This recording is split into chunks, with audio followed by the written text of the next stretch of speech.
This is a quick tip in Edgecam.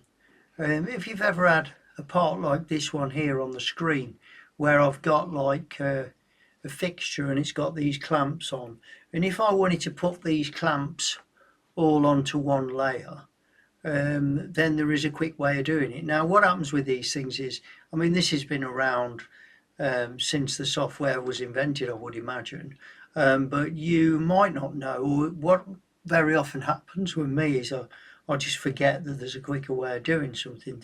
So this is a gentle reminder to those who already know, and those who don't know, well, it might be a bit of an eye-opener for you. So I'm going to go to the Edit tab, Edit Geometry, and then I'm going to click on this sort of pen thing that says Edit Entities. And what I'm going to do then is I'm going to window all the fixtures.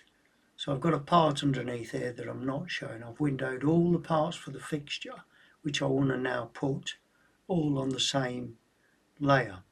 So it then comes up with this entities to alter.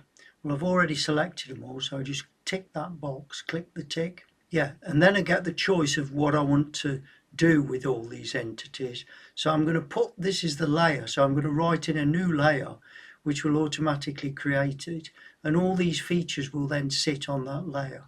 So when I press OK, that layer that I've written in as fixtures will now have all those pieces on exclusively.